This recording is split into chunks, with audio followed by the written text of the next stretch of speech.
क्या दिव्या सच में पगली है? करण ने एक ऐसी लड़की से शादी की थी जिसने 300 गुणा 5 का जवाब 500 दिया था। बार आर के दुकानदार उसे पगली बहू कहते थे और मोहल्ले वाले करण को बुद्धू कहकर उसका मजाक उड़ाते थे। उसके पिता की 30 साल पुरानी मसालों की पड़ा ने ये अंधर के लोग ओकारी बही रही नहीं चला। दुकान को हड़पने की कोशिश कर रहे 5000 करोड़ के मालिक और लोहे के पाइप घुमाते गुंडों के सामने वह बेबस था। लेकिन कुछ अजीब था, जब भी उसकी पगली पत्नी कोई गलती करती, धोखेबाज भाग जाते और जाली दस्तावेज पखे जाते। 3 महीने बाद जब अदालत में उस अमीर मालिक के हाथों में हथकड़ियां लगीं तो सब कुछ बदल गया। आखिर इस औरत की असली पहचान क्या है और दिव्या को अपने पति से छिपकर अपनी जान जोखिम में डालकर एक पगली होने का नाटक क्यों करना पड़ा? कहानी शुरू करने से पहले कृपया सब्सक्राइब और लाइक करके हमारा साथ दें। 1 साल पहले करण के पिता के अंतिम संस्कार का दिन था। मौत का कारण अचानक दिल का दौरा पड़ना था। सुबह जो पिता ठीक से मसाले डब्बों में भर रहे थे, दोपहर होने से पहले ही एक ठंडा शरीर बन चुके थे। गेंदे के फूलों की महक नाक में चुभ रही थी और शोक मनाने वालों का रोना दूर से आता महसूस हो रहा था। करण ने अपनी कोट की जेब से एक बड़ी कंपनी का आईडी कार्ड निकाला। उसकी उंगलियां कांप रही थीं। उसने कोट और 2 से 5 बनाने की आदत की कार हमारी पराभर कुछ देर आईडी कार्ड को देखा और फिर अपने पिता की तस्वीर के सामने घुटने टेक दिए। पिताजी, मैं आपकी विरासत को संभालूंगा, सुख की रसोई को मैं आगे बढ़ाऊंगा। इस तरह करण की नई जिंदगी शुरू हुई। सुबह की हवा में घुली गर्म मसालों की तीखी महक और सर्दियों में बर्फीले पानी से सुन्न होती उंगलियां अब उसकी दिनचर्या का हिस्सा थीं। सुबह 4 बजे अलार्म बजते ही करण बिस्तर से उछल पड़ता। आंखें मलता हुआ वह रसोई में जाता और रात 11 बजे के बाद ही दुकान का शटर गिरा पाता। उसकी उंगलियों के हर जोड़ पर चाकू के घाव भरने से पहले ही नए घाव बन जाते। फिर भी करण अपने पिता के हाथों के स्वाद को हिंदा रखने के गर्व के साथ टिका रहा। करण के इस भोलेपन को कुछ लोग जानते थे। समस्या यह थी कि कुछ लोग इसका गलत फायदा भी उठाते थे। करण, उधार चुकाने को कह रहा है? तुझे पता है मेरे हालात कैसे हैं? एक सप्लायर अचानक दुकान में घुसकर चिल्लाया। उसका चेहरा गुस्से से लाल था और वह मेज पर मुक्के मार रहा था। करण डरकर एक कदम पीछे हट गया। सेठ जी, लेकिन 3 महीने से ज्यादा हो गए, तो क्या हुआ? 50 शून्य ही तो हैं। तेरे बाप के होते हुए तूने कभी ऐसी बात नहीं की। उसने दीवार पर टंगी अपने पिता की पुरानी एप्रन को देखा। उसके पिता कहते थे कि इंसान ही सबसे बड़ी दौलत है और नुकसान होने पर भी हंस देते थे। करण उनकी सीख को तोड़ना नहीं चाहता था। आखिर में वह सिर झुकाए सप्लायर को जाते हुए देखता रहा। कुछ दिनों बाद मोहल्ले का एक आदमी आया। वह एक पुराना ग्राहक था और चेहरे पर एक चापलूसी भरी मुस्कान थी। करण बेटा, घर में पूजा है, 2 शून्य के मसाले और अचार पैक कर दे, पैसे बाद में दे दूंगा। करण का हाथ रुक गया। दुकान का खर्च चलाना भी मुश्किल हो रहा था। वह जानता था कि उसे मना करना चाहिए, लेकिन उसके मुंह से हमेशा एक ही बात निकलती थी, जी अंकल, ठीक है, मैं अच्छे से पैक कर देता हूं। करण ने ध्यान से सामान पैक किया। ग्राहक के जाने के बाद खाली गल्ला वहीं पड़ा रहा। ऐसे तो यह दुकान बर्बाद कर देगा। बगल की चाय की दुकान वाले गुप्ता जी की आवाज सुनाई दी। करण दुकान के पीछे रुक गया। हाँ भाई, इतना सीधा साधा आदमी व्यापार कैसे करेगा? कसाई की दुकान वाले बशीर भाई ने अफसोस जताया। करण के कंधे झुक गए। उसने अपनी मुट्ठियां भींची, लेकिन हाथों की खुरदरी त्वचा के सिवा कुछ महसूस नहीं हुआ। उसके पास कोई जवाब नहीं था। उस शाम उसकी मां शांति दुकान पर आई। उनकी कमर और झुक गई थी और खांसी पहले से ज्यादा बढ़ गई थी। अस्पताल की बात आते ही शांति विषय बदल देती थी। मैं ठीक हूं, अभी मुझ में बहुत जान है, वह दोहराती रहती थी। हिसाब की किताब देखते देखते शांति का हाथ गल्ले पर रुक गया। खाली गल्ला देखकर उनका चेहरा सख्त हो गया। ये क्या है करण? बस इतना ही? मां, आजकल ग्राहक, तू भी अपने बाप की तरह भोला है। शांति ने अपनी छाती पीटी। उनकी आंखों में आंसू थे। करण कुछ नहीं कह सका। वह बस सिर झुकाए अपनी मां के ताने सुनता रहा। कुछ दिनों बाद सुबह जब करण दुकान खोलने वाला था तो कुछ अजीब लगा। बाहर के मुहाने पर भीड़ जमा थी। लोग ऊपर की ओर देख रहे थे। राठौर ग्रुप द्वारा पारंपरिक बहार का आधुनिकीकरण प्रोजेक्ट स्वीकृत। एक विशाल बैनर बहार के प्रवेश द्वार पर लटका हुआ था। उसके चमकीले रंग और बड़े अक्षर आंखों में चुभ रहे थे। करण का दिल डूब गया। अगले दिन बामार समिति के दफ्तर में सूट बूट पहने कुछ लोग घुस आए। वे राठौर ग्रुप के कर्मचारी थे। अगले बुधवार दोपहर 2 बजे एक मीटिंग है, सबका आना जरूरी है। यह एक तरफा फरमान था। करण ने धीरे से हाथ उठाया। जी, क्या आधुनिकीकरण में हमारी दुकानों की भी मरम्मत होगी? पास बैठे एक दुकानदार ने करण की बांह पकड़कर खींची। अरे बुद्धू, ये हमें यहां से निकाल फेंकने वाले हैं। करण का चेहरा सेद पड़ गया। कुछ दिनों बाद मुंह में च्युइंग गम चबाता एक आदमी दुकान में आया। वह राठौर ग्रुप के मुआवा विभाग का मैनेजर पंकज शर्मा था। उसने धीरे धीरे दुकान का जाया लिया और फिर करण को ऊपर से नीचे तक घूरा, जैसे किसी कीड़े को देख रहा हो। 20 लाख का मुआवा है, साइन कर, बात खत्म। करण ने हिम्मत जुटाकर कहा। उसकी आवाज कांप रही थी, लेकिन उसने जोर लगाया। लेकिन यहां का बाहर भाव तो 50 लाख है। पंकज हंसा। च्युइंग गम चबाते हुए वह करण के पास आया। अभी नहीं लिया तो बाद में जबरदस्ती खाली करवाएंगे, तब 10 लाख भी नहीं मिलेंगे। करण की पीठ पर ठंडा पसीना बहने लगा। पंकज उसकी हालत पर हंसता हुआ चला गया। कुछ रातों बाद 10 बजे करण दुकान की सफाई कर रहा था। तभी दुकान का दरवाजा खुला और 3 खूंखार दिखने वाले आदमी अंदर आए। उनकी बाहों पर टैटू बने थे। कुछ मसाले दिखाओ ग्राहक बनकर आए। उन लोगों ने जल्द ही अपना असली रंग दिखाया। उन्होंने मसालों के डिब्बे फुमीन पर फेंक दिए और अतर इसकार पैरों से कुचल दिए। ये क्या है? स्वाद इतना बकवास? ऐसा सामान बेचता है?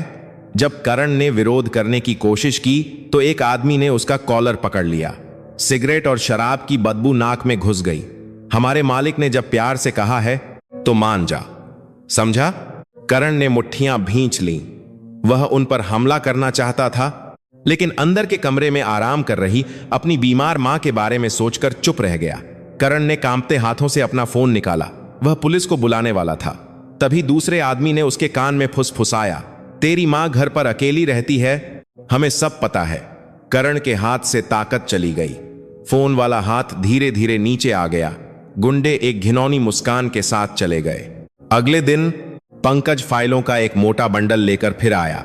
उसने कहा कि यह मूल्यांकन रिपोर्ट है, यहां देख, इमारत इतनी पुरानी है कि इसकी कोई कीमत नहीं है। करण ने फाइल खोली। उसमें केवल तकनीकी शब्द थे। उसे कुछ समझ नहीं आया। पंकज ने आह भरते हुए कहा, भाई तुम छोटे लोग हो, हम जैसा कहें वैसा करने में ही तुम्हारी भलाई है। बाहर के दुकानदारों की एक आपातकालीन बैठक हुई, लेकिन समिति का अध्यक्ष पहले ही राठौर ग्रुप से बिक चुका था। इतने बड़े ग्रुप से हम कैसे लड़ेंगे? जो मिल रहा है लेकर निकल जाना ही समझदारी है। गुप्ता जी गुस्से से चिल्लाए, 10 लाख क्या मनाक है? पूरी जिंदगी की मेहनत की कीमत 10 लाख। बशीर भाई ने भी सिर हिलाया, लेकिन कोई रास्ता नहीं था। दुकानदार बस हाथ मलते रह गए। उस रात जब करण घर लौटा तो उसकी मां फोन पर बात कर रही थी। वह किसी रिश्ते कराने वाली आंटी से बात कर रही थी। मेरा बेटा बहुत सीधा है, उसके नाम पर अपनी दुकान भी है। जी, बहुत मेहनती है। करण का दिल भर आया। शांति अपने बेटे की खस्ता हालत को छिपाते हुए झूठ बोल रही थी। मेरे मरने से पहले बस मेरे बेटे का घर बस जाए तो मुझे शांति मिल जाएगी। फोन रखकर शांति ने करण से कहा, करण एक बार लड़की से मिल ले। दुकान चली भी गई तो बीवी बच्चे होंगे तो फिर से हिम्मत आ जाएगी। मां, दुकान बर्बाद होने वाली है और आप शादी की बात कर रही हैं। करण ने विरोध किया, लेकिन मां की आंखों में आंसू देखकर वह चुप हो गया। ठीक है मां, बस एक बार मिल लूंगा। उस रात करण खाली दुकान में अकेला बैठा था। उसने अपने पिता की तस्वीर के सामने शराब का एक गिलास रखा। बाहर बारार की बत्तियां एक एक करके बुझ रही थीं। पिताजी, मैं क्या करूं? फोन वाइब्रेट हुआ। पंकज था। कल सुबह तक साइन नहीं किए तो तुम्हारा नाम मुआवजा न पाने वालों की लिस्ट में डाल दूंगा। करण के हाथ कांपने लगे। उसने गिलास को और कसकर पकड़ लिया। अगली सुबह दुकान खोलते ही पंकज 2 गुंडों के साथ आ धमका।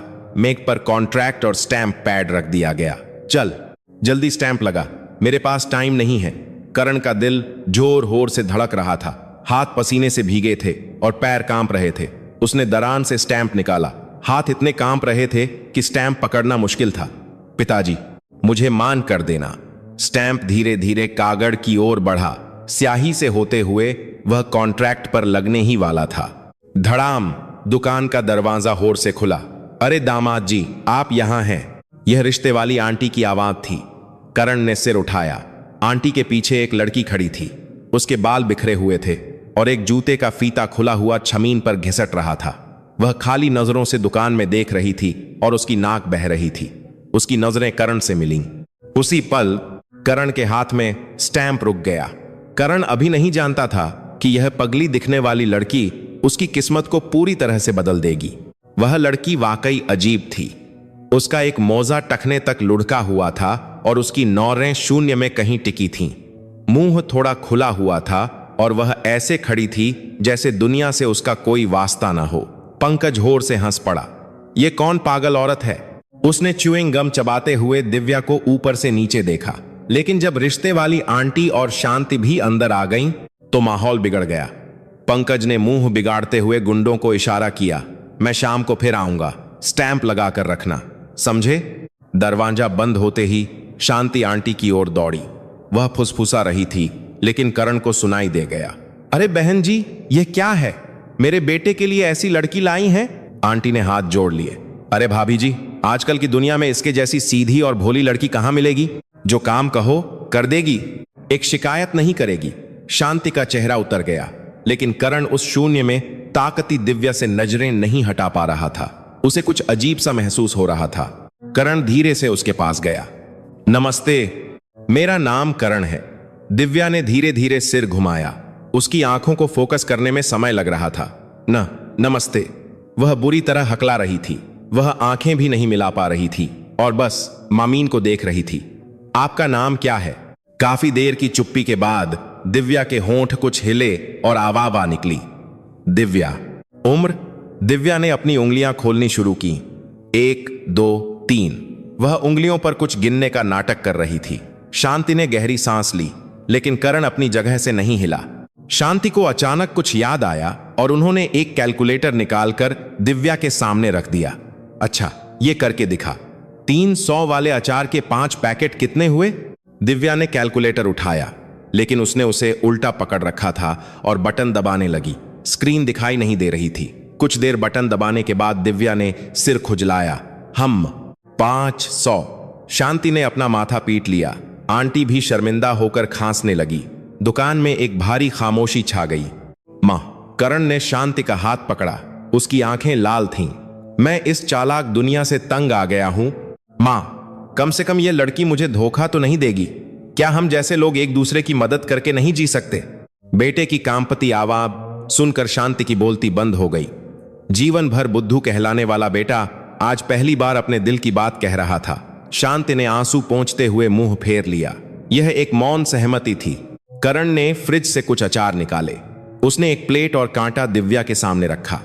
दिव्या ने अजीब तरह से कांटा पकड़ा और अचार मुंह में डाल लिया। वह ऐसे खा रही थी जैसे कोई भूखा बच्चा हो। बहुत बहुत अच्छा है। दिव्या खुलकर हंसी। उसके गाल पर मसाला लगा था, लेकिन उसे पोंछने का भी ख्याल नहीं था। करण ने चुपचाप एक टिश्यू पेपर दिया। तभी करण का फोन बजा। पंकज था। करण, मैं आखिरी बार कह रहा हूं, शादी हो या कुछ भी, अगर स्टैंप नहीं लगाया तो कल बुलडोजर आएगा, समझ गया? फोन कट गया। करण के हाथ बुरी तरह कांप रहे थे। उसका दम घुट रहा था। उस रात करण ने शराब पी। 1 जाम 2 जाम। देखते देखते शराब की 2 बोतलें खाली हो गईं। वह दुकान से बाहर निकलने लगा तो उसके पैर लड़खड़ा गए। जैसे ही वह आगे की ओर गिरा, किसी ने उसकी बांह पकड़ ली। दिव्या थी। उसमें उम्मीद से ज्यादा ताकत थी। करण का संतुलन बन गया।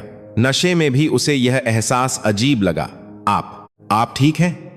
करण ने मुड़कर देखा तो दिव्या फिर से वही भोली मुस्कान और खाली चेहरे के साथ खड़ी थी। करण ने सिर हिलाया। लगता है मैंने ज्यादा पी ली। शादी का दिन आया। 200 लोगों की क्षमता वाला मैरिज हॉल मुश्किल से 20 मेहमानों से भरा था। शांति एक कोने में रुमाल से अपने आंसू पोंछ रही थीं। एक अच्छी खासी कंपनी में काम करने वाला बेटा एक पगली बहू घर ला रहा था। यह सोचकर उनका दिल टूट रहा था। दिव्या दुल्हन के रास्ते पर चली। 3 कदम भी नहीं चल पाई थी कि उसका पैर लहंगे में फंस गया और वह लड़खड़ा गई। फूलों का गुलदस्ता जमीन पर गिर गया। मेहमानों की हंसी सुनाई दी। पंडित जी ने मंत्र पढ़ने शुरू किए। तभी पिछला दरवाजा धीरे से खुला और सूट पहने कई आदमी अंदर आ गए। वे राठौर ग्रुप के लोग थे। वे चुपचाप पिछली कतार में हाथ बांधकर खड़े हो गए। करण की पीठ पर ठंडा पसीना बह रहा था। मेहमान शगुन देकर एक एक करके निकल रहे थे। जब करण शगुन के काउंटर पर पहुंचा तो वहां एक सैद लिफाफा रखा था। अंतिम निष्कासन नोटिस। 1 हफ्ते के अंदर दुकान खाली करने का फरमान था। दुल्हन के कमरे में जाकर करण ने कागड़ को अपनी जेब में गहराई से छिपा लिया। दिव्या कुर्सी पर बैठी आईने में शून्य को देख रही थी। दिव्या जी, हमें हनीमून कुछ समय के लिए टालना होगा। दिव्या ने सिर हिला दिया। उसके बाद कोई बात नहीं हुई। अपने छोटे से किराए के कमरे में वापस जाते हुए टैक्सी में दिव्या ने करण के कंधे पर सिर रखकर सोने का नाटक किया, लेकिन उसकी बंद पलकों के नीचे उसकी आंखें तेजी से घूम रही थीं। करण की आहें, जेब से झांकता कागड़, उसके चेहरे पर निराशा। दिव्या सब कुछ रिकॉर्ड कर रही थी। घर पहुंचकर जैसे ही करण नहाने के लिए बाथरूम में गया, दिव्या की नजरें 180 डिग्री बदल गईं। खालीपन गायब हो गया और एक पैनी नजर सामने आई। दिव्या धीरे धीरे करण के कोट के पास गई। उसने जेब से लिफाफा निकाला। लिफाफा खोलकर उसने कागजात फैलाए। दिव्या की आंखें तेजी से घूमने लगीं। वह जटिल कानूनी शब्दों और संख्याओं को पढ़ रही थी। एक आम इंसान के लिए एक लाइन पढ़ना भी मुश्किल होता, लेकिन दिव्या की नौरें पानी की तरह बह रही थीं। फिर एक खास वाक्य पर उसकी नजर रुक गई। दिव्या की भौहें हल्की सी सिकुड़ी। दिव्या ने कागनात को वैसे ही मोड़कर लिफाफे में डाल दिया। उसने उसे वापस कोट की जेब में रख दिया और फिर एक गहरी सांस ली। उस सांस में पगली दुल्हन का कोई निशान नहीं था। बाथरूम में पानी की आवा बंद हुई। दिव्या ने जल्दी से सिर झुका लिया। उसने एक ड्राइंग बुक खोली और क्रेयॉन उठा लिए। वह एक बेतरतीब तस्वीर बनाने लगी। सूरज चौकोर था और पेड़ उल्टा। बाथरूम का दरवाजा खुला। करण तौलिए से बाल पोंछता हुआ बाहर आया। दिव्या ने सिर उठाया। उसकी आंखों में फिर वही खालीपन था। करण, भूख लगी है। करण मैगी बनाते हुए सोच रहा था। यह लड़की शायद जीवन भर उसके लिए एक बोझ बनेगी, लेकिन कोई बात नहीं।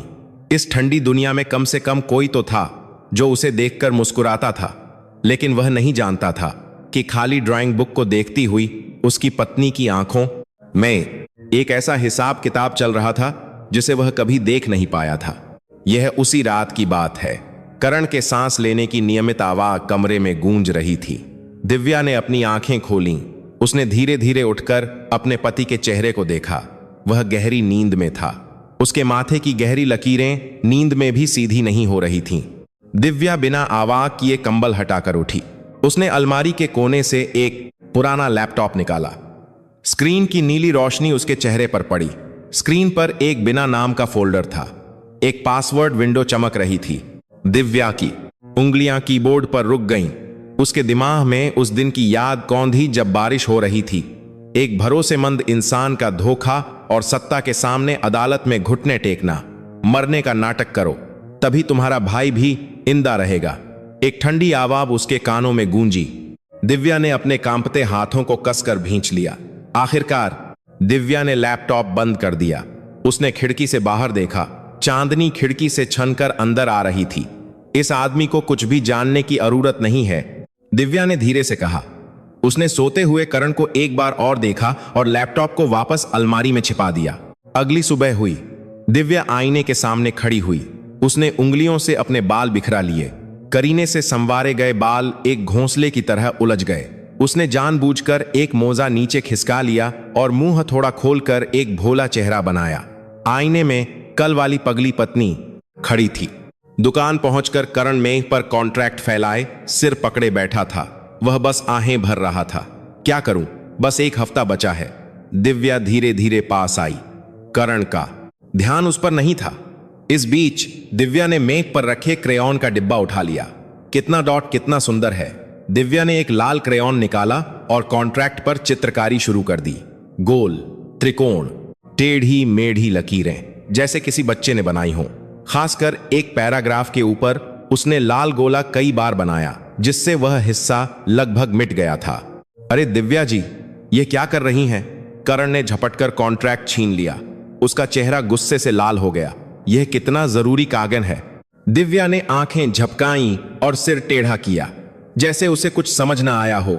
करण ने एक गहरी सांस ली और कॉन्ट्रैक्ट को फिर से खोला, लेकिन एक ची ने उसका ध्यान खींचा। दिव्या का बनाया हुआ गोला एक खास वाक्य के चारों ओर था। करण ने अनजाने में वह हिस्सा पढ़ा। इस अनुबंध पर हस्ताक्षर करने वाला व्यक्ति किसी भी प्रकार की कोई आपत्ति नहीं उठाएगा। करण की भौहें सिकुड़ गईं। उसने फिर पढ़ा और फिर से पढ़ा। इस पर स्टैंप लगाने का मतलब है कि मैं कुछ भी नहीं कर पाऊंगा। करण ने अपनी पत्नी को देखा। उसने सोचा कि यह महंग एक इत्तफाक है और फिर से कॉन्ट्रैक्ट पर ध्यान केंद्रित किया।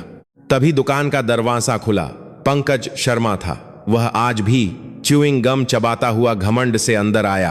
करण, आज तो स्टैंप ले आया ना? मेरे पास टाइम नहीं है। करण का दिल डूब गया, लेकिन इस बार कुछ अलग था। करण ने धीरे से मुंह खोला। जी मैनेजर साहब, यह शर्त कुछ अजीब लग रही है। पंकज की आंखें सिकुड़ गईं। क्या? यहां लिखा है कि मैं कोई आपत्ति नहीं कर सकता। यह थोड़ा... अरे, यह स्टैंडर्ड कॉन्ट्रैक्ट है, सब ऐसे ही करते हैं। पंकज की आवाज तीखी हो गई, लेकिन करण पीछे नहीं हटा। फिर भी मैं एक बार और जांचना चाहता हूं, अगर आप थोड़ा समय दें तो। पंकज का चेहरा सख्त हो गया। उसकी आंखें करण को घूर रही थीं, जैसे उसने कुछ बदला हुआ महसूस किया हो। करण, अचानक क्या हो गया? किसी ने कुछ कहा है क्या? उसी पल दिव्या गर्म दाल का कटोरा लाते हुए लड़खड़ा गई। अरे! दिव्या का पैर मुड़ा और दाल पंकज के महंगे जूतों और पैंट पर गिर गई। आह, गरम! पंकज चिल्लाता हुआ उछल पड़ा। दिव्या मां कर दो कहते हुए घबराकर एक कपड़ा उठाने लगी। फिर उसने पंकज के जूते पोंछने का नाटक करते हुए खमीन पर पड़े एक चिकने मिर्च के अचार को उसके जूते के नीचे खिसका दिया। जैसे ही पंकज ने पैर उठाया, वह अरे कहते हुए संतुलन खो बैठा और धड़ाम से जमीन पर गिर गया। आह, ये औरत! पंकज गालियां देता हुआ दुकान से भाग गया। फ्यू, बाल बाल बचे। करण ने राहत की सांस ली।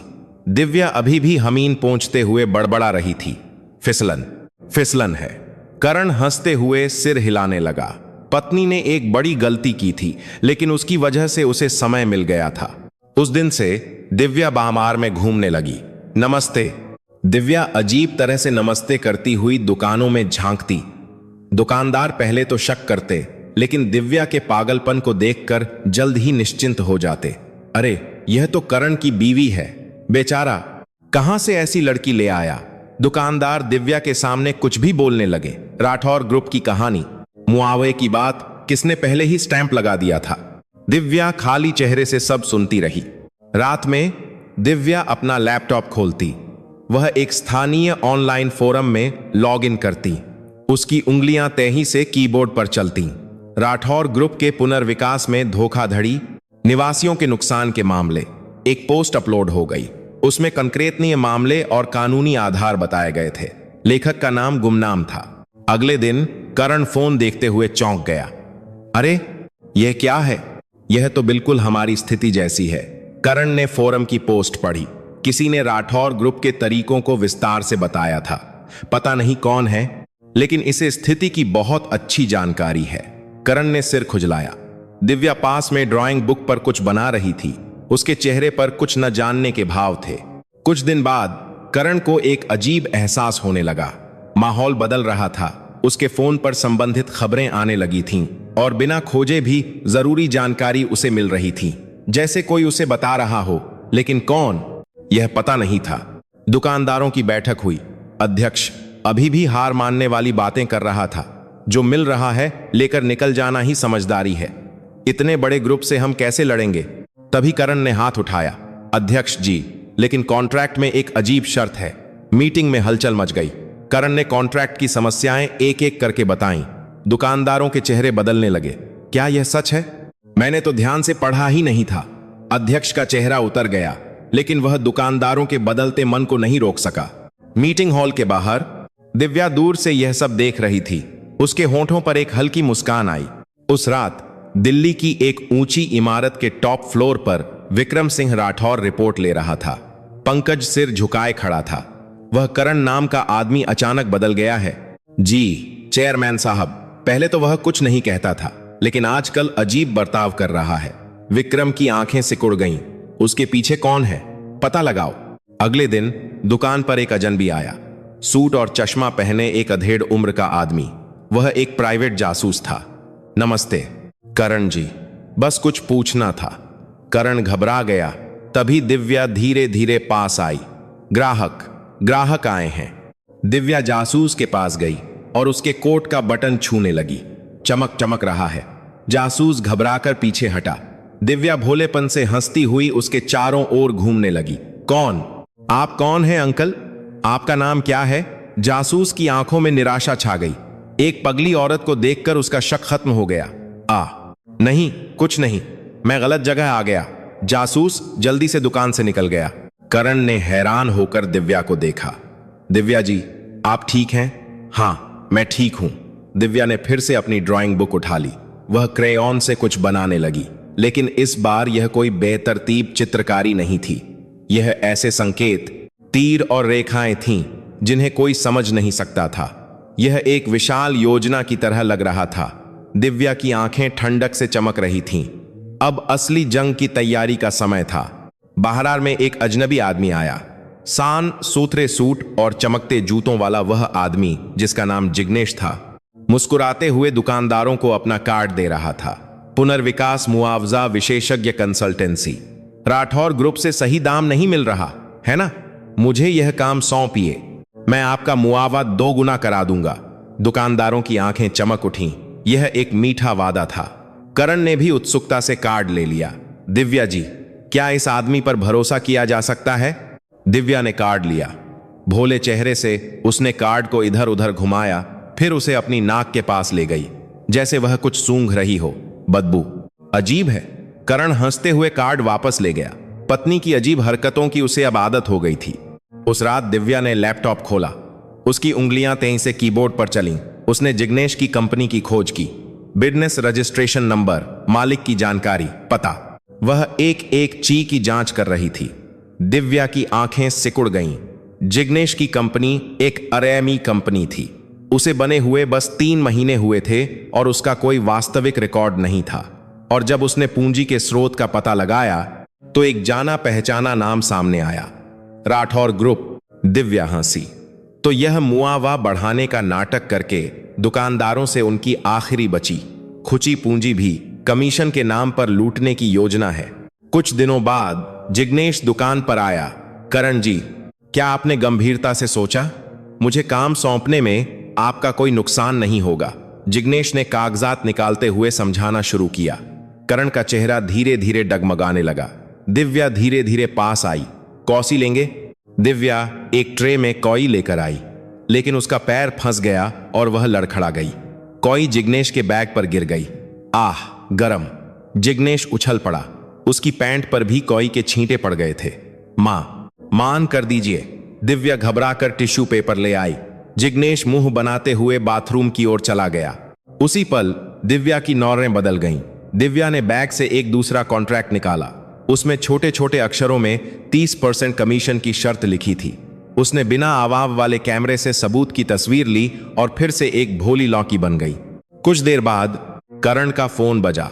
एक अनजान नंबर से मैसेज आया था। उसमें एक तस्वीर थी। करण की आंखें फैल गईं। यह क्या है? करण ने फोन जिग्नेश को दिखाया। यह कॉन्ट्रैक्ट क्या है? 30% कमीशन। जिग्नेश का चेहरा उतर गया। वह बुरी तरह घबरा गया था।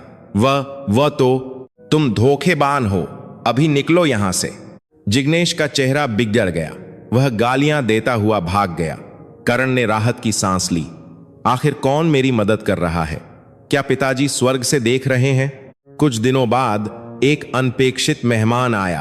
करण का चचेरा भाई, जिसने 5 साल से कोई संपर्क नहीं किया था। शराब की बदबू के साथ उसने एक जाली कर का कागज दिखाया और करण बेबस था। तभी दिव्या जूस लेकर आते हुए फिसल गई। इस बार उसने जूस गिराने के साथ साथ चचेरे भाई का हाथ पकड़कर करण के कागज को भी जमीन पर गिरा दिया, जो जूस में पूरी तरह भीग गया। आह, ये क्या कर रही हो? चचेरे भाई ने जल्दी से कागज उठाया, लेकिन देर हो चुकी थी। स्याही पानी में फैलकर बह रही थी। दिव्या ने सिर टेढ़ा किया। अरे, अक्षर चल रहे हैं अंकल, स्याही सूखी नहीं है, लगता है आज ही लिखा है। करण की आंखें चमक उठीं। भाई, 5 साल पुराने कर्ज के कागज की स्याही पानी में कैसे फैल गई? यह तुमने अभी लिखा है ना?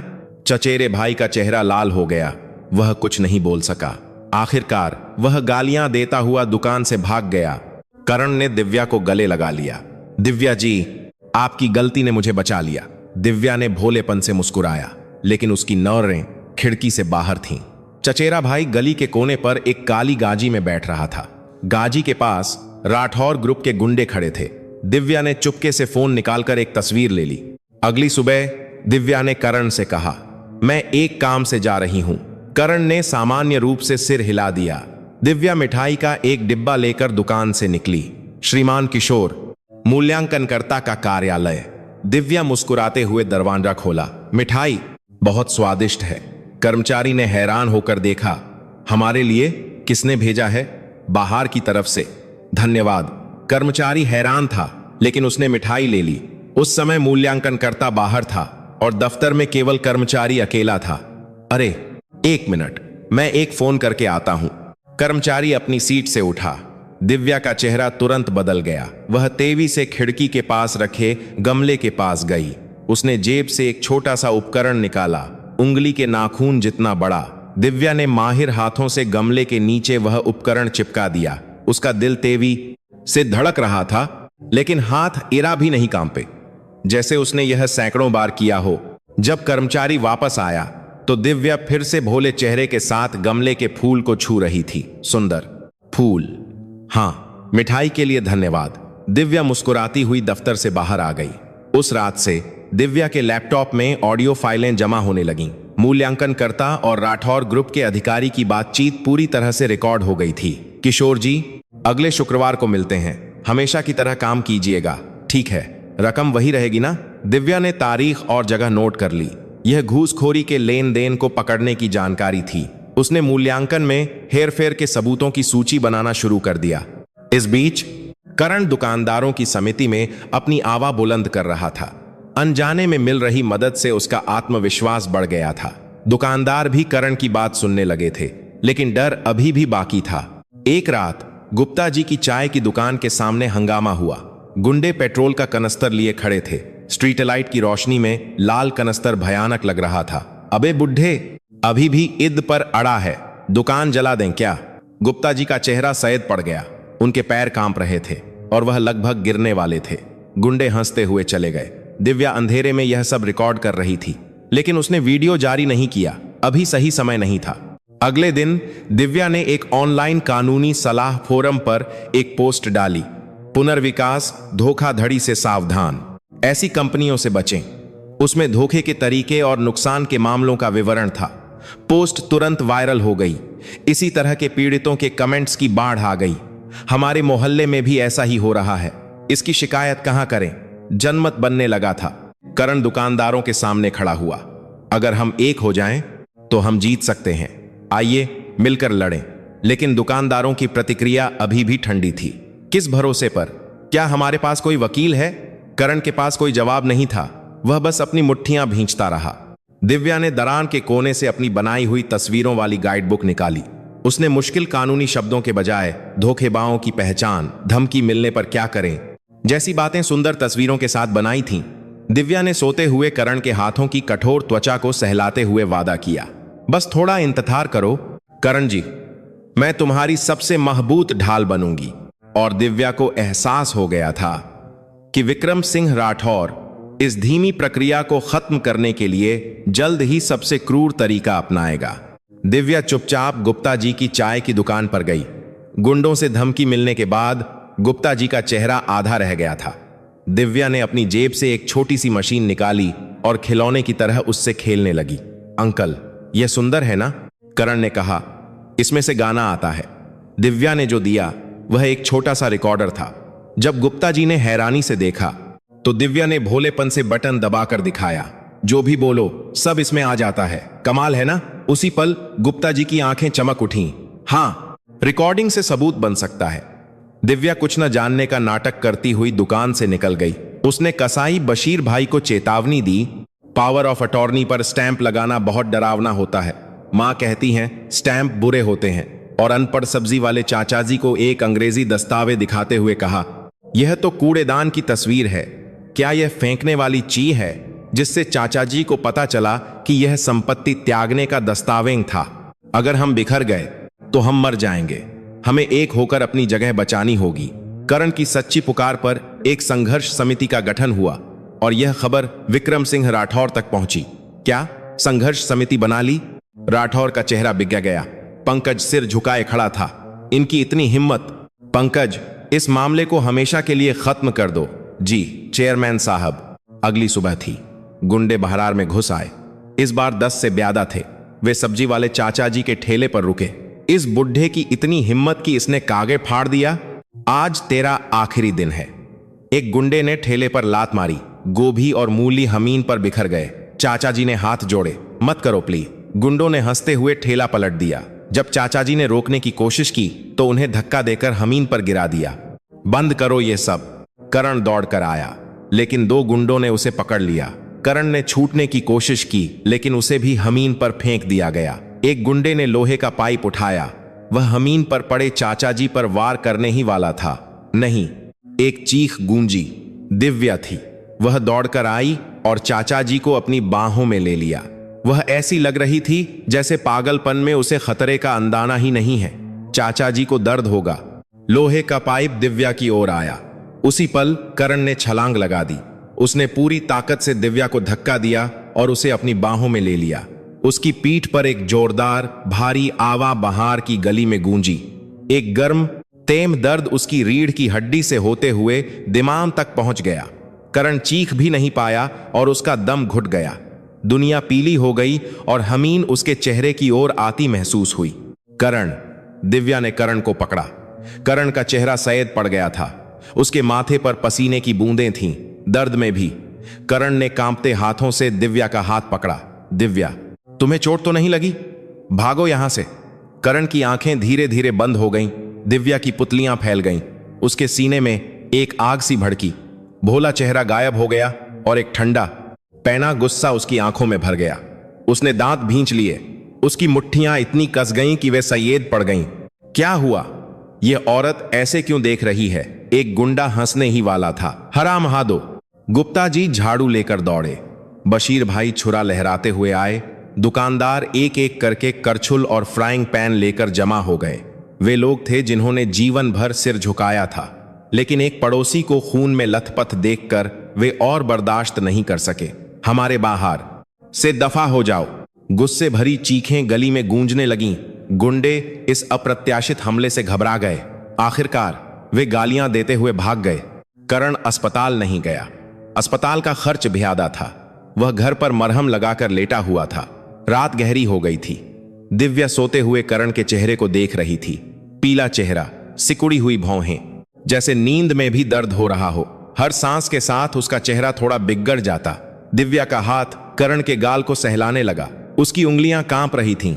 आंखों में आंसू भर आए। गर्म बूंदें गालों पर बह निकलीं। पागल, असली पागल तो तुम हो। आवा कांप रही थी। वह आदमी जिसने उसके लिए अपनी जान दे दी, जो कुछ न जानते हुए भी उसे बचाने की कोशिश कर रहा था। दिव्या का दिल जल उठा। दिव्या चुपचाप उठी।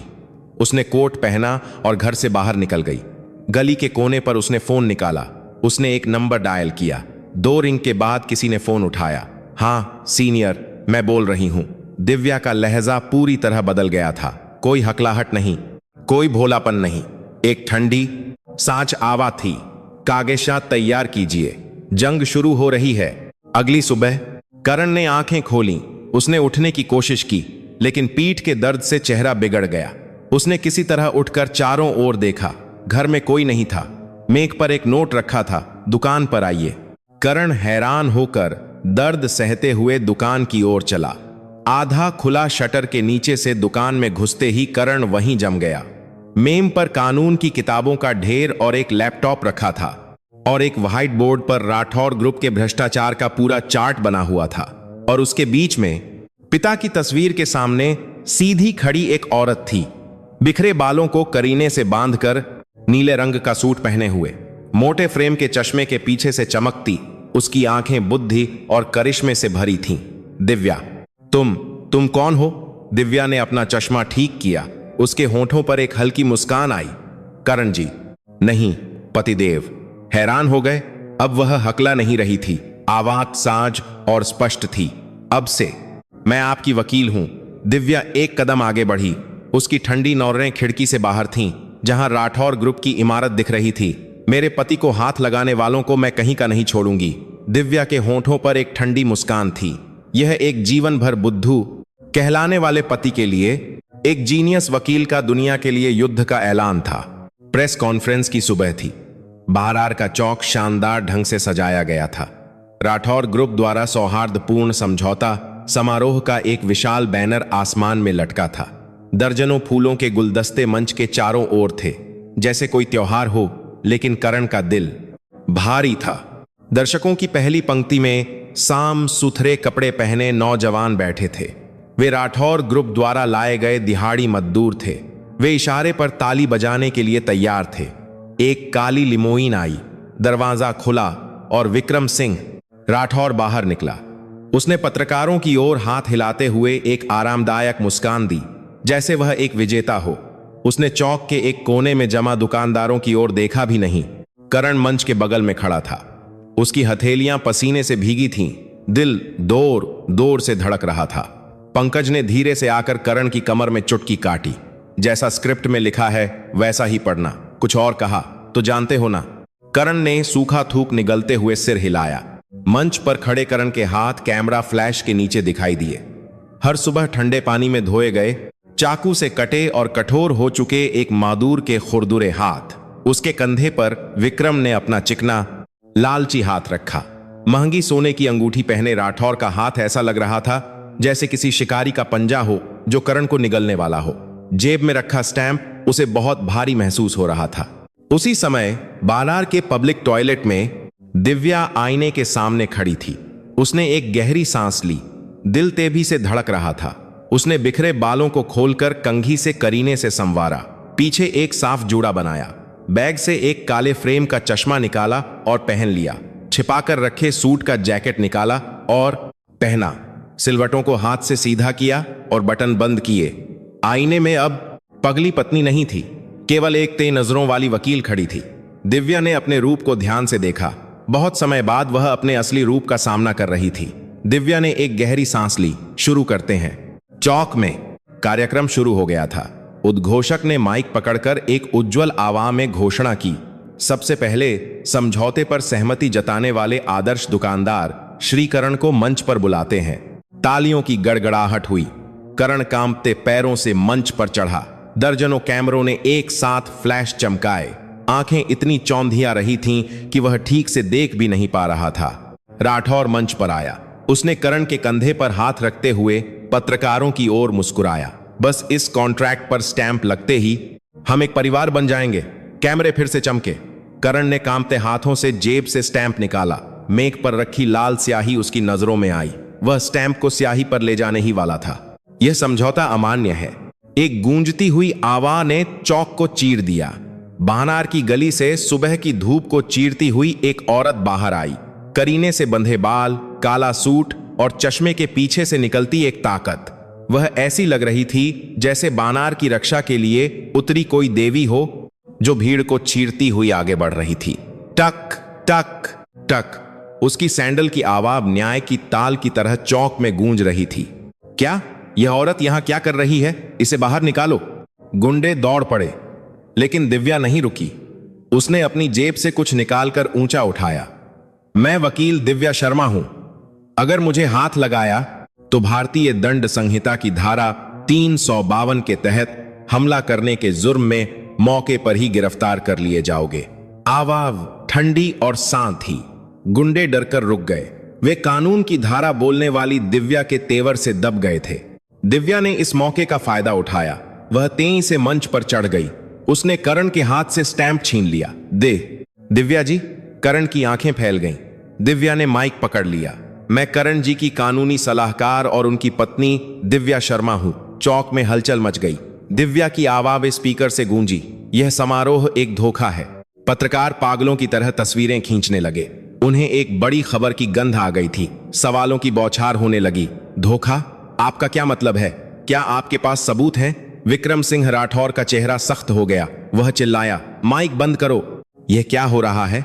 कर्मचारी दिव्या की ओर बढ़ने लगे। तभी करण आगे आ गया। उसने अपनी बाहें फैलाकर राठौर और कर्मचारियों को रोक लिया। इन्हें हाथ मत लगाना। करण की आवाज कांप रही थी, लेकिन वह पीछे नहीं हटा। इस बीच दिव्या ने समारोह के लैपटॉप में एक USB लगा दी। बड़ी स्क्रीन पर एक प्रेजेंटेशन शुरू हो गया। राठौर ग्रुप के दो चेहरे पत्रकारों के कैमरे स्क्रीन की ओर घूम गए। दिव्या ने रिमोट दबाया। पहला सबूत। स्क्रीन पर एक दस्तावेज आया। मूल्यांकनकर्ता किशोर और राठौर ग्रुप के बीच एक गुप्त समझौता।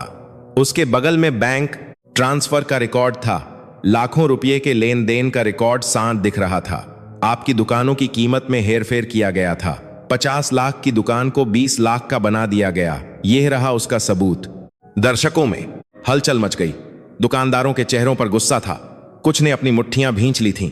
दिव्या ने हाथ उठाया। यह एक पूर्व नियोजित इशारा था। गुप्ता जी उछल पड़े। उनके हाथ में एक पोस्टर था। लाल अक्षरों में लिखा था, धोखेबाज, हमें भी धोखा दिया गया। बशीर भाई भी उठ खड़े हुए। सब्जी वाले चाचा जी ने भी अपने झुर्रीदार हाथों से पोस्टर उठाया। एक एक करके दुकानदार पोस्टर उठाकर चिल्लाने लगे, धोखेबाज वापस जाओ। दिव्या ने अगली स्लाइड दिखाई। दूसरा सबूत। एक वीडियो चलने लगा। गुंडे सब्जी वाले चाचा जी को घेरे हुए थे। ठेला पलटने और धक्का देने का दृश्य साफ दिख रहा था। वीडियो में एक गुंडे की आवाज गूंजी, यह चेयरमैन साहब का आदेश है, चुपचाप मान जा। वह आवाज चौक में गूंज उठी। राठौर का चेहरा सईद पड़ गया। उसके होंठ कांप रहे थे। यह सब झूठ है, राठौर चिल्लाया। तुमने ही तो कहा था कि यह औरत पगली है। यह सब क्या है?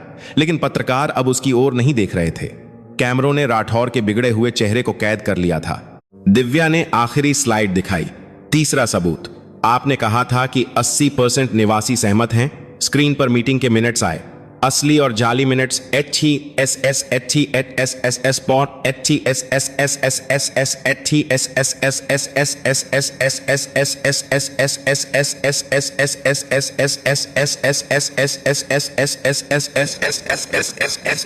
चौक में हंगामा मच गया।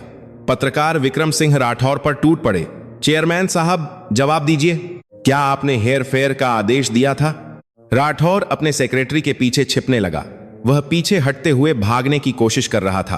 तभी पुलिस की सायरन की आवाज सुनाई दी। चौक के प्रवेश द्वार पर कई पुलिस की गाड़ियां आईं। आर्थिक अपराध शाखा के जासूस उतरे। श्रीमान विक्रम सिंह राठौर। एक जासूस आगे आया। उसने हथकड़ियां निकाली। धोखाधड़ी, जाली दस्तावेज बनाने और हमले के लिए उकसाने के आरोप में आपको तुरंत गिरफ्तार किया जाता है। ठंडी हथकड़ियां विक्रम सिंह राठौर की कलाई पर कस गईं। वे हाथ जिन्होंने जीवन भर दूसरों को कुचला था, अब वे हाथ जंजीरों में बंधे थे। राठौर का चेहरा बिगड़ गया। उसे ले जाते हुए उसने दिव्या को घूरा। आंखों से नफरत बरस रही थी। तुम इसका अंजाम करते हैं, तुम इसका अंजाम भुगतोगी। मैं तुम्हें नहीं छोड़ूंगा। दिव्या के चेहरे पर कोई भाव नहीं बदला। वह बस ठंडी नजरों से राठौर को देखती रही, जैसे कह रही हो, देख लेंगे। पुलिस की गांजी चली गई। चौक में जीत के नारे लगने लगे। हम जीत गए, हमने कर दिखाया। दुकानदार मंच की ओर दौड़ पड़े। उन्होंने करण और दिव्या को घेर कर हवा में उछालना शुरू कर दिया। तालियों और नारों की गूंज थी। कोई रो रहा था, कोई हंस रहा था। करण ने दिव्या को गले लगा लिया। उसके गालों पर आंसू बह रहे थे। तुम सच में कमाल हो। आवाज कांप रही थी। दिव्या करण की बाहों में आखिरकार शांत हुई। उसके पैरों से जान निकल गई थी। शरीर कांप रहा था। अब उसे एहसास हुआ कि वह कितना भारी बोझ उठा रही थी। यह तो बस शुरुआत है पतिदेव, दिव्या ने धीरे से कहा। उसने करण के कंधे के ऊपर से दूर जाती पुलिस की गांजी को देखा। विक्रम सिंह राठौर पकड़ा गया था, लेकिन दिव्या जानती थी कि उसके पीछे एक और बड़ी छाया है। असली लड़ाई अब शुरू होनी थी। प्रेस कॉन्फ्रेंस की गर्मी अभी ठंडी भी नहीं हुई थी। उस रात अदालत ने विक्रम सिंह राठौर की जमानत याचिका खारिज करने से इनकार कर दिया। कारण बताया गया कि आरोपी की उम्र ज्यादा है, उसका पता निश्चित है और सबूत मिटाने का कोई खतरा नहीं है। लॉकअप का दरवाजा खुला। राठौर धीरे धीरे बाहर आया। उसके सेक्रेटरी ने उसे प्रसाद की जगह विस्की की एक बोतल दी। राठौर ने कार में विस्की का एक घूंट पीते हुए हंसा। कानून, यह तो बस गरीब लोगों के लिए है। अगले दिन राठौर ग्रुप का बदला चुपचाप लेकिन घातक रूप से शुरू हुआ। सब्जी के सप्लायर ने रोते हुए सप्लाई बंद कर दी और बैंक ने बेरहमी से कर चुकाने का नोटिस भेज दिया। करण भाई, मैं भी क्या करूं? राठौर ग्रुप ने मेरे सारे पैसे रोक रखे हैं। बैंक कर्मचारी की बात का करण कोई जवाब नहीं दे सका। देर रात खाली गल्ले को देखते हुए आहें भरते करण को देखकर दिव्या का दिल टूट रहा था। मुझे मान करना, मुझ में इतनी काबिलियत नहीं है। मुझे तुम्हें फिर से एक वकील बनाना चाहिए था। करण के खुद को दोषी ठहराने वाले शब्दों पर दिव्या बस उसे कसकर गले लगा सकी। उसी समय दिव्या का भाई दीपक बर्बादी के कगार पर था। वह जुए के कर में डूबा हुआ था और साहूकारों से छिप रहा था। कई दिनों से भूखा रहने के कारण उसके पेट से आवा आ रही थी। दाढ़ी बढ़ी हुई थी और आंखें लाल थीं। उसे देखकर कोई नहीं कह सकता था कि वह कभी एक भला इंसान था। तभी कोई उसके पास आया, एक साफ सुथरे सूट वाला आदमी। वह राठौर ग्रुप का सेक्रेटरी था। दीपक जी है ना, आइए कुछ खा लीजिए। दीपक को एक ढाबे पर ले जाया गया। गर्म दाल रोटी आते ही वह भूखे की तरह खाने लगा। कई दिनों बाद उसे खाना मिला था। वह नजरें चुराते हुए खा रहा था। सेक्रेटरी ने एक लिफाफा मेज पर रखा। दीपक की आंखें फैल गईं। उसमें नोटों की गड्डियां थीं। यह भारतीय बात को लोग थे उमें एक केस तक पड़ता हुआ 50 लाख रुपए हैं, और यह तुम्हारे कर माची के कागज। दीपक के हाथ कांपने लगे। मुझे क्या करना होगा? सेक्रेटरी मुस्कुराया, एक ठंडी मुस्कान। बस अपनी बहन से एक फाइल ले आओ, बस मिलकर उससे छीन लो, तुम्हारा सारा कर्जमान हो जाएगा। कर माची और 50 लाख रुपए। दीपक जानता था कि अपनी बहन को धोखा देने की यह बहुत कम कीमत है, लेकिन साहूकारों की तलवार जो उसकी गर्दन पर लटक रही थी उसे ज्यादा डरावनी लगी। आप सच में मेरी बहन को कोई नुकसान नहीं पहुंचाएंगे ना? बस फाइल छीननी है ना? सेक्रेटरी ने सिर हिलाया। एक कायरतापूर्ण आत्म धोखे के साथ उसने शैतान का हाथ थाम लिया। अगले दिन दीपक ने दिव्या को फोन किया। दिव्या, मैं बोल रहा हूं, मुझे गलती से विक्रम राठौर के गुप्त लॉकर से उसके काले धन की डायरी मिल गई है। दिव्या की आंखें चमक उठीं। काले धन की डायरी, यह सबूत सब कुछ खत्म कर सकता था। भाई, क्या यह सच है? दीपक की आवाज में रोना था। मैं बहुत डरा हुआ हूं। यह तुम्हें देकर मैं कहीं दूर चला जाऊंगा। प्लीज मेरी मदद कर। दिव्या को शक हुआ, लेकिन भाई की कांपती आवाज सुनकर उसका दिल पिघल गया। अगर यह सच में वह डायरी है तो करण पर हो रहे सारे अत्याचार खत्म हो सकते हैं। दिव्या ने कुछ देर सोचा। अगर उसने करण को बताया तो वह उसे जरूर रोकेगा। पतिदेव, इतना खतरनाक काम मत करो। चलो हम सब छोकर शांति से रहते हैं। तुम्हें कुछ हो गया तो मैं जी नहीं पाऊंगी। करण जरूर ऐसा ही कहता, या शायद वह खुद जाने की हिद करता, और उसे कुछ हो जाने के डर से दिव्या ने अकेले जाने का फैसला किया। वह नर्क की आग में कूदने के इरादे से कोट पहनने लगी। मैं अपने एक सीनियर वकील से मिलकर कुछ कागजात देने जा रही हूं, जल्दी आ जाऊंगी। करण ने चिंता भरी नरों से देखा। बारिश होने वाली है, छाता ले जाओ। टैक्सी से जाना और पहुंचते ही फोन करना। करण का दिया हुआ काला छाता लेकर दिव्या दरवाजे से बाहर निकल गई। उसे क्या पता था कि वह करण की प्यारी आवाज आखिरी बार सुन रही है। टैक्सी में दिव्या ने अपना फोन निकाला। उसने सावधानी के तौर पर रियल टाइम लोकेशन ट्रैकिंग चालू कर दी और 1 घंटे बाद करण को अपने आप भेजे जाने वाला एक मैसेज सेट किया। दक्षिण दिल्ली में एक निर्माणाधीन इलाका, अंधेरे में डूबी एक सुनसान जगह, दूर। दीपक बेचैनी से टहल रहा था। दिव्या उसके पास गई। दीपक सीधे आंखें नहीं मिला पा रहा था। उसके माथे पर पसीना था। आ गई? दिव्या ने उसके खाली हाथों को देखा। कहीं कोई फाइल या लिफाफा नहीं था। उसकी कांपती आंखों को देखकर वह समझ गई। भाई, तुम्हारे पास कोई डायरी नहीं है ना? तुमने फिर पैसों के लिए मुझे बुलाया है। दीपक का चेहरा बिगड़ गया। मां कर दे, मुझे भी जीना है। जैसे ही वह पीछे हटा, अंधेरे में एक काली वैन की हेडलाइट्स चमकी। इंजन की आवाज गूंजी। गाजी दिव्या की ओर तेजी से बढ़ी। रुकने का कोई इरादा नहीं था। यह साज हत्या का प्रयास था। दीपक का चेहरा सहज पड़ गया। अरे, तुमने तो कहा था कि उसे मारोगे नहीं। वह चिल्लाया। भागो दिव्या। दीपक गाजी को रोकने के लिए सड़क पर दौड़ा, लेकिन वह बेबस था। धड़ाम, एक भयानक टक्कर की आवाज के साथ दिव्या का शरीर हवा में उछल गया। करण का दिया हुआ काला छाता जमीन पर गिरकर बिखर गया। दिव्या ठंडे डामर पर अपनी धुंधलाती चेतना को समेटते हुए सोच रही थी, मेरा भोला पति, मेरे बिना उसे खाना कौन खिलाएगा? गुंडे गाजी से उतरे। उन्होंने हैरान खड़े दीपक को खींचा। बैठ, तू भी इसमें शामिल है। दीपक बिना किसी विरोध के गाजी में धकेल दिया गया। उसी समय दुकान पर करण सब्जी गर्म कर रहा था। दिव्या के आने के समय पर उसने खाना तैयार रखा था। फोन पर एक नोटिफिकेशन आया। करण ने खुशी से स्क्रीन देखी। पतिदेव, माफ करना, यह मेरी लोकेशन है। अगर मुझसे संपर्क न हो तो यहां आ जाना। मैं तुमसे प्यार करती हूं। करण के हाथ से करछुल गिर गई। ठन, धातु की आवाज गूंजी। तभी फोन की घंटी बजी। हम सिटी हॉस्पिटल से बोल रहे हैं। क्या आप दिव्या जी के कोई रिश्तेदार हैं? करण का चेहरा पीला पड़ गया। उसके पैरों से जान निकल गई। दिव्या को क्या हुआ? फोन के दूसरी तरफ से सड़क दुर्घटना शब्द सुनकर करण की दुनिया बिना किसी चीख के ढह गई। उसका दिल पैरों के नीचे आ गिरा और आंखों के सामने अंधेरा छा गया। एप्रन भी उतारे बिना वह जूते के पास ललखाया और आखिरकार अलग अलग चप्पलें पहनकर बारार की सड़कों पर पागलों की तरह दौड़ने लगा। टैक्सी में उसने हाथ जोड़कर प्रार्थना की, भगवान प्लीज मेरी दिव्या को बचा लो, भले ही मेरी जान ले लो, पर प्लीज। खिड़की के बाहर स्ट्रीट लाइटें धुंधली हो रही थीं। इमरजेंसी रूम के दरवाजे के पीछे दिव्या किस हाल में उसका इंतजार कर रही थी, कोई नहीं जानता था। इमरजेंसी रूम का दरवाजा खुला। करण अंदर भागा। दवाओं की गंध नाक में चुभ रही थी। दिव्या एक स्ट्रेचर पर लेटी थी। चेहरा खून से लथपथ था और मुंह पर ऑक्सीजन मास्क लगा था। सैद चादर लाल हो गई थी। उसकी बाह में कई ड्रिप लगी थीं। डॉक्टर और नर्स तेजी से स्ट्रेचर को ऑपरेशन थिएटर की ओर ले जा रहे थे। दिव्या, करण चिल्लाया, लेकिन ऑपरेशन थिएटर का दरवाजा बेरहमी से बंद हो गया। एक डॉक्टर पास आया। उसका चेहरा गंभीर था। आप उनके कोई रिश्तेदार हैं? अंदरूनी अंगों में गंभीर चोटें और पैर में कई फ्रैक्चर हैं। आज की रात बहुत भारी है। यह एक बिजली गिरने जैसा था। करण के घुटने जवाब दे गए। वह बामीन पर बैठ गया। दोनों हाथों से चेहरा ढककर वह फूट फूट कर रोने लगा। वह गला फाड़कर चिल्ला रहा था। देर से बाहर के दुकानदार पहुंचे। गुप्ता जी, बशीर भाई, सब्जी वाले चाचा जी, सब अपनी आंखें पोंछ रहे थे। करण बेटा, हिम्मत रख। गुप्ता जी ने करण के कंधे पर हाथ रखा, लेकिन कोई सांत्वना काम नहीं आ रही थी। पुलिस आई और जांच शुरू की, लेकिन जो खबर आई वह निराशाजनक थी। जिस गाजी ने टक्कर मारी वह चोरी की है।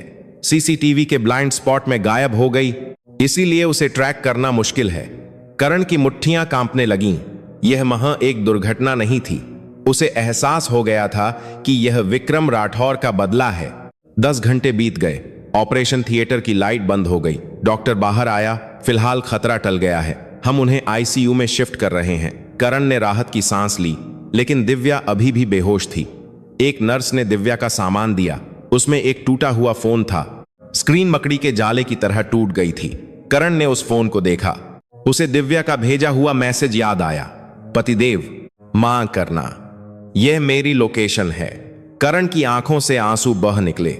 दिव्या जानती थी कि यह एक जाल है। करण ने आंसू पोंछे और फोन की जांच की। सौभाग्य से फोन चालू था। उसमें कॉल रिकॉर्डिंग थी। उसने आखिरी रिकॉर्डिंग चलाई।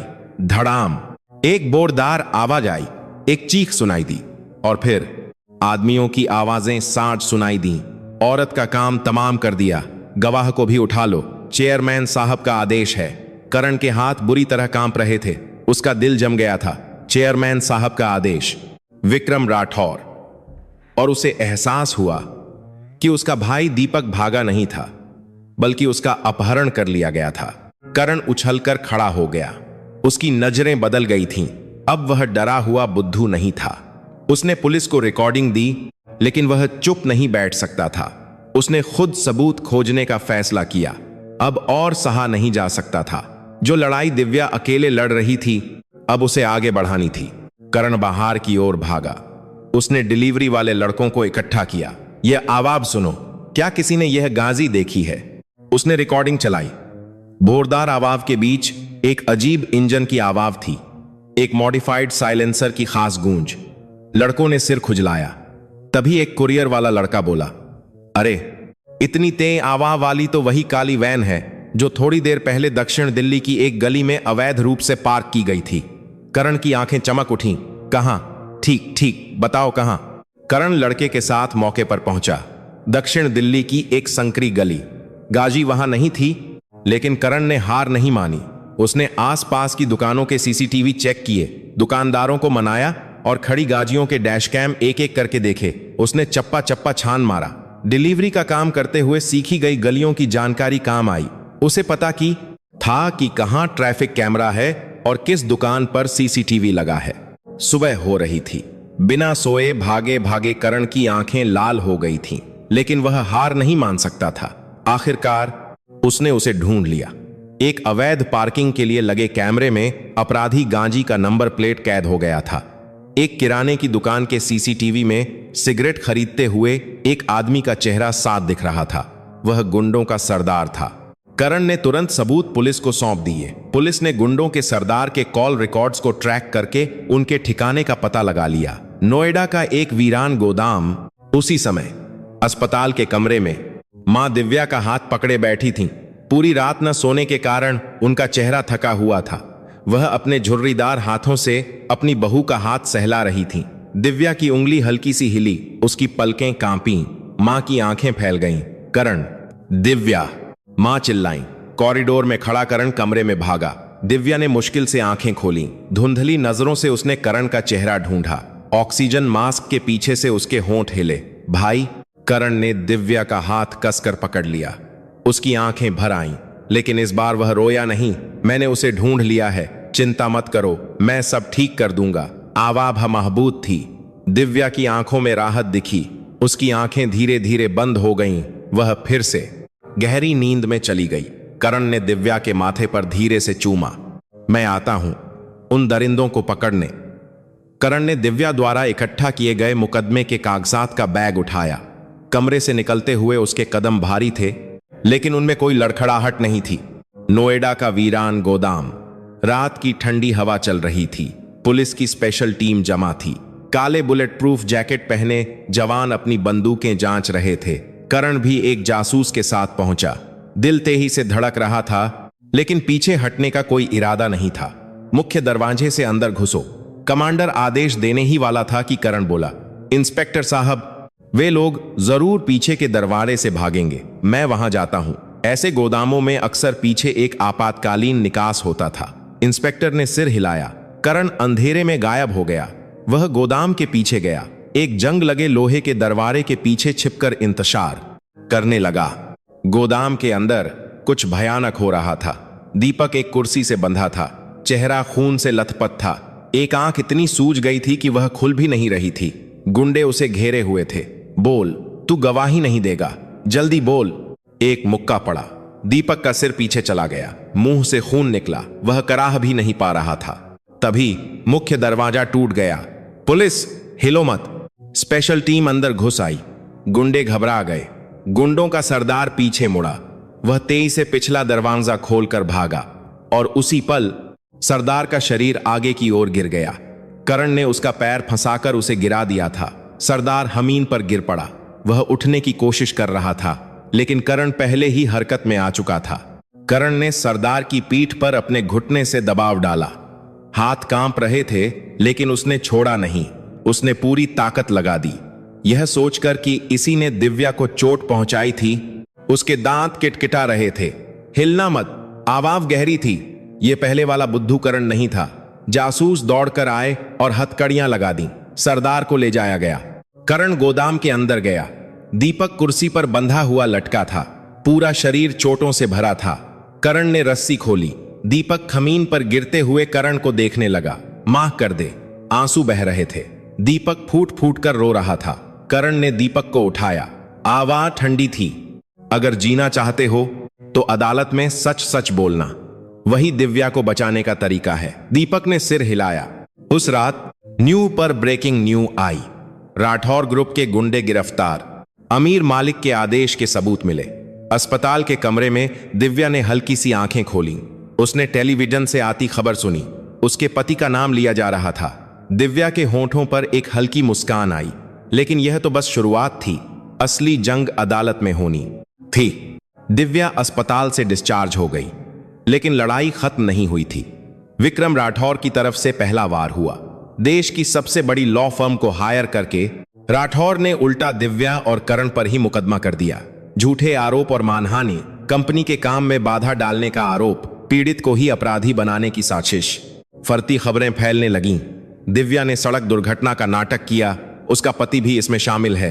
भद्दे कमेंट्स आने लगे और जनमत डगमगाने लगा। दिव्या व्हील चेयर पर थी, लेकिन उसकी आंखों की आग बुझी नहीं थी। चिंता मत करो पतिदेव, मैं अदालत में सब खत्म कर दूंगी। भाई दीपक पुलिस की सुरक्षा में फैसले के दिन का इंतजार कर रहा था। उसकी गवाही ही सब कुछ बदलने वाली चाबी थी। फैसले का दिन आया। अदालत के बाहर हंगामा था। एक तरफ राठौर के लाए हुए दिहाड़ी मजदूर पोस्टर लिए खड़े थे, राठौर ग्रुप निर्दोष है, यह साजिश बंद करो। दूसरी तरफ बानार के दुकानदार दिव्या के समर्थन में नारे लगा रहे थे, हम गवाह हैं, न्याय की जीत होगी। नारेबारी हो रही थी। पुलिस दोनों पक्षों को रोक रही थी। व्हील चेयर पर दिव्या आई। करण व्हील चेयर धकेल रहा था। दिव्या का चेहरा पीला था, लेकिन सिर ऊंचा था। उसकी आंखों में जान थी। कैमरों के फ्लैश लगातार चमक रहे थे। अदालत का दरवाजा खुला। राठौर के वकील ने पहले हमला बोला। महंगे सूट में एक अधेड़ उम्र का आदमी। उसने कागजात फैलाते हुए हंसकर कहा, आरोपी दिव्या को पहले भी एक लॉ फर्म से निकाला जा चुका है। उसने अपने भाई के साथ मिलकर एक बड़ी कंपनी से पैसे ऐंठने की साजिश रची है। यह एक व्यक्तिगत हमला था। दर्शकों में हलचल मच गई। करण की मुट्ठियां कांपने लगीं, लेकिन दिव्या शांत थी। उसने धीरे से मुंह खोला, मुझे निकाला नहीं गया था, मैं उस गंदे तालाब से खुद बाहर आई थी। आवाज अदालत में गूंजी, एक महबूत आवाज। वकील का चेहरा उतर गया। वकीलों ने अपनी रणनीति बदली। उन्होंने भाई दीपक पर हमला करना शुरू कर दिया। गवाह दीपक का जुए का रिकॉर्ड है, कार में डूबा हुआ है और झूठी गवाही दे रहा है। इसकी गवाही पर भरोसा नहीं किया जा सकता। जज की भौहें हल्की सी हिलीं, वह गवाही की। जज की भौहें, वह गवाही की। जज की भौहें। विश्वसनीयता पर शक कर रहा था। दिव्या ने करण को इशारा किया। करण अपनी जगह से उठा। उसके हाथ में एक यूएसबी और फाइलों का बंडल था। जज साहब, मैं कुछ और सबूत पेश करना चाहता हूं। अदालत में हलचल मच गई। करण ने शांति से यूएसबी जमा की। यह दुर्घटना के समय अपहरणकर्ताओं की आवाज की रिकॉर्डिंग और डैशकैम वीडियो है। रिकॉर्डिंग चली। अदालत में आवाज गूंजी, एक खुरदरी तीखी आवाज। चेयरमैन साहब का आदेश है, एक पैर से काम नहीं चलेगा, इसका काम तमाम कर दो। दर्शकों में सन्नाटा छा गया। सांस लेने की आवाज भी नहीं आ रही थी। राठौर का चेहरा सैद पड़ गया। यह जाली है, यह आई से बनाई गई आवाज है। राठौर उछल पड़ा। अदालत के गार्डों ने उसे रोका। आरोपी बैठ जाओ, जज ने डांटा। राठौर को बर्दस्ती बिठाया गया। निर्णायक क्षण आ गया। भाई दीपक गवाह के कटघरे में खड़ा हुआ। उसने कांपते हाथों से अपनी शर्त ऊपर की। दर्शकों में चीखें निकल गईं। दीपक की पीठ और छाती पर भयानक यातना के निशान थे। किसी इंसान का शरीर ऐसा हो सकता है, यह विश्वास करना मुश्किल था। दीपक ने मुंह खोला। आवाम फटी हुई थी। विक्रम राठौर ने मेरी बहन को मारने का आदेश दिया था। अदालत में खामोशी छा गई। मैं एक कचरा था। जुए में पड़कर मैंने अपने परिवार को छोड़ दिया था, लेकिन मैं अपनी बहन को मारने वाला राक्षस नहीं बन सकता था। आंसू बह रहे थे। यह एक खून थूकने जैसी गवाही थी। दर्शकों में सिसकियों की आवाजें आने लगीं। आखिरी दलील का समय आया। दिव्या ने मुंह खोला। पैसे से कानून खरीदा जा सकता है, लेकिन सच्चाई नहीं। उसने एक पल सांस ली। उसने दर्शकों को देखा। दुकानदारों के चेहरे दिख रहे थे। मैं, मेरे पति और पीछे बैठे ये दुकानदार, हम सब इसका सबूत हैं। तालियां बजने लगीं। जज ने रोका, लेकिन तालियां नहीं रुकीं। सरकारी वकील खड़ा हुआ। मैं आरोपी विक्रम राठौर के लिए हत्या के प्रयास और अपहरण के आरोप में 10 साल की सजा की मांग करता हूं। अदालत में तनाव था। दिव्या करण का हाथ कसकर पकड़े हुए थी। हथेली पसीने से भीगी थी। जज ने फैसला पढ़ना शुरू किया। दिल रुकने वाला था। आरोपी विक्रम राठौर को 5 साल की सजा सुनाई जाती है और उसे तुरंत हिरासत में लिया जाता है। एक पल के लिए समय रुक गया।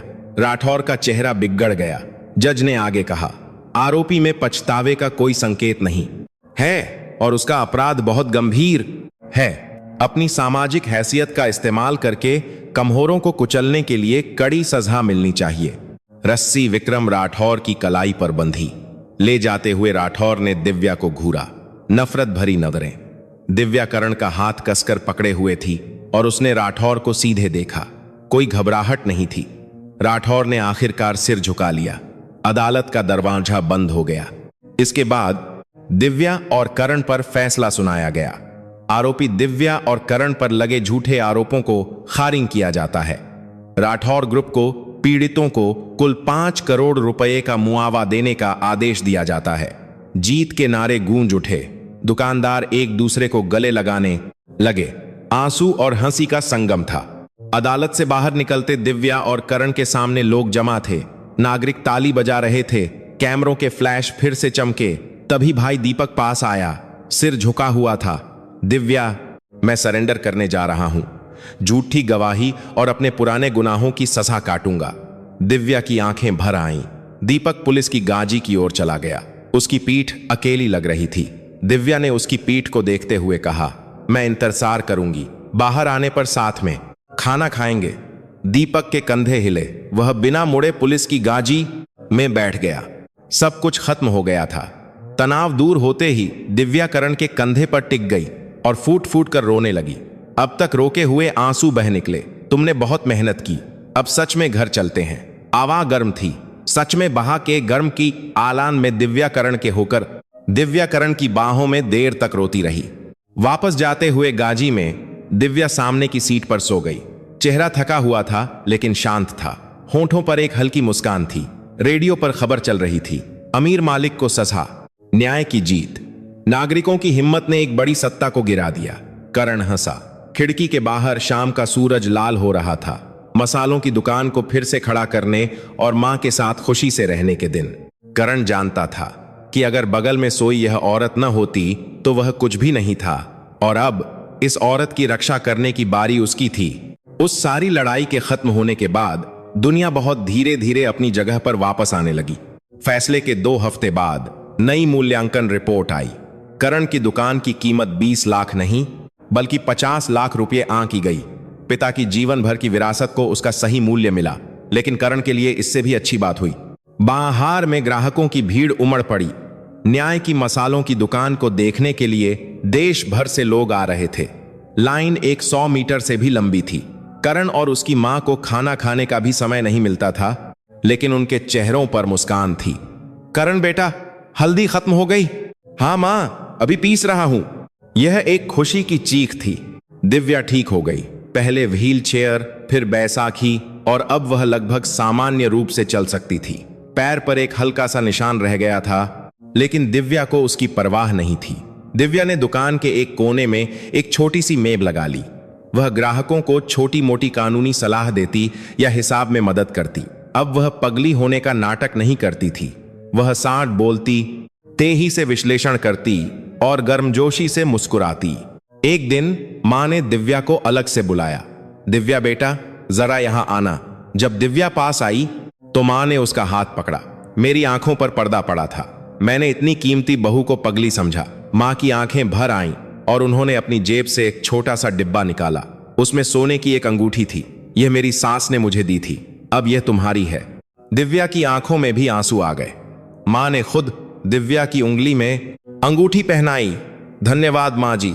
बाहर के दुकानदारों ने करण और दिव्या के लिए एक सम्मान पत्र तैयार किया। एक भव्य भोज का आयोजन हुआ। गुप्ता जी ने चाय बनाई, बशीर भाई ने कबाब सेके और सब्जी वाले चाचा जी ने सलाद काटा। पूरा बाहर एक त्योहार के मूड में था।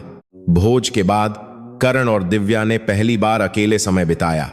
उन्होंने यमुना किनारे एक चटाई बिछाई और लेट गए। आसमान में तारे चमक रहे थे। नदी की ठंडी हवा चल रही थी। करण ने दिव्या का हाथ पकड़ा। तुम वकील हो या पगली, मुझे कोई फर्क नहीं पड़ता। तुम बस मेरी पत्नी हो, इसीलिए मुझे अच्छी लगती हो। करण ने दिव्या के माथे पर धीरे से चूमा। दिव्या के गाल लाल हो गए। मैंने भी तुम्हारी वजह से नफरत के बजाय प्यार करना सीखा है। दिव्या करण की बाहों में सिमट गई। तारों की रोशनी में वे दोनों देर तक वैसे ही रहे। 1 साल बीत गया। बाहर को सरकारी मदद से एक आधुनिक सांस्कृतिक पर्यटन बाहर में बदल दिया गया। साहर फर्श, सुंदर साइन बोर्ड, चौड़े रास्ते, जगह जगह बैठने के लिए बेंच और छत पर सुंदर रोशनी। लेकिन अपनापन वही था। दुकानदारों की मीठी बोली और ग्राहकों का स्वागत करने वाली हंसी अभी भी गलियों में गूंज रही थी। करण की सुख की रसोई दुकान को 2 मंजिला बना दिया गया। पहली मंजिल पर अभी भी मसाले बिकते थे और दूसरी मंजिल पर एक नया साइन बोर्ड लगा था, दिव्या शर्मा कानूनी सलाहकार कार्यालय। दूसरी मंजिल पर गरीब लोगों की लाइन लगी रहती थी। वे मुफ्त कानूनी सलाह का इंतजार कर रहे थे। दिव्या फीस के बजाय बाजार में बिकने वाली मिठाई या फल ले लेती थी। वकील साहिबा, मैं बस इतना ही दे सकता हूं, यह काफी है। दिव्या खुलकर मुस्कुराई। यह दिव्या का तरीका था। एक सुबह दिव्या को मसालों की गंध से अचानक उल्टी आने लगी। वह बाथरूम की ओर भागी। पतिदेव ठीक हो? करण दौड़कर आया।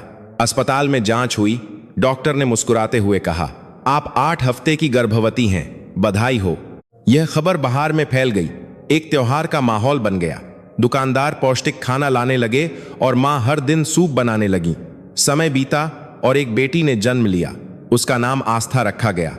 गोद भराई के दिन आस्था ने मेंग पर रखी चीहों को देखा और 2 चीहें एक साथ उठा लीं, जज का हथौड़ा और एक करछुल। अरे, इसने तो दोनों पकड़ लिए। पता नहीं वकील बनेगी या बावर्ची। दुकानदार हंसने लगे। करण और दिव्या भी खुशी से मुस्कुराए। 5 साल बीत गए। एक दिन जेल का दरवाजा खुला। विक्रम राठौर रिहा हो गया, लेकिन 5 साल पहले वाला अकड़ू अमीर मालिक कहीं नहीं था। कमर झुकी हुई, बाल सैद, एक दयनीय बूढ़ा। गाल पिचके हुए थे और आंखों में कोई चमक नहीं थी। परिवार उसे छोड़ चुका था और सारी संपत्ति खत्म हो गई थी। वह कंगाल था। उस शाम बाहर के हॉल में एक कार्यक्रम हुआ। बाहर समिति का अध्यक्ष बनाकर मंच पर खड़ा था। दोस्तों, एक खुशखबरी है। हमारे बभार को देश का सर्वश्रेष्ठ बभार चुना गया है। जीत के नारे गूंज उठे। इसके बाद दिव्या को गौरवशाली नागरिक का पुरस्कार मिला। पुरस्कार लेकर माइक के सामने खड़ी दिव्या ने मुंह खोला। असली बुद्धिमानी दिमाग से नहीं आती है, यह अन्याय के खिलाफ लड़ने की हिम्मत से आती है, जैसे मेरे पति में है। करण की आंखें भर आईं। करण और दिव्या द्वारा लिखी गई एक किताब प्रकाशित हुई। एक पगली पत्नी और बुद्धू पति का विद्रोह किताब बेस्ट सेलर बन गई। दोनों ने सारी कमाई जरूरतमंदों के लिए दान कर दी। जेल से रिहा हुआ भाई दीपक बाजार में डिलीवरी का काम करने लगा। वह मेहनत से काम करके एक नई जिंदगी जी रहा था। एक रविवार की दोपहर थी। करण का परिवार हाथ पकड़े बाहर की गली में घूम रहा था। आस्था दोनों हाथों से अपने माता पिता का हाथ पकड़े कूद रही थी। मम्मी, आप पहले पगली क्यों थीं? आस्था ने सिर टेढ़ा करके पूछा। दिव्या हंसने ही वाली थी कि करण ने पहले जवाब दिया। मम्मी पगली नहीं थीं, वह पापा को बचाने वाली एक सुपर हीरो थीं। आस्था की आंखें चमक उठीं। वाह, मम्मी कितनी अच्छी हैं। दिव्या ने करण को देखा। उसकी आंखें नम हो गईं। उसने करण के कान में फुसफुसाया, तुम मेरे हीरो हो। करण ने दिव्या का हाथ कसकर पकड़ लिया। बुद्धू कहलाने वाला आदमी और पगली कहलाने वाली औरत, दुनिया उन पर हंसी, लेकिन उन्होंने हार नहीं मानी। उन्होंने एक दूसरे के असली रूप को पहचाना, मिलकर लड़े और आखिरकार खुशी पाई। यह उनकी कहानी थी, आम लोगों की अन्याय के खिलाफ जीत की एक छोटी लेकिन महान कहानी। आज की कहानी को अंत तक सुनने के लिए धन्यवाद।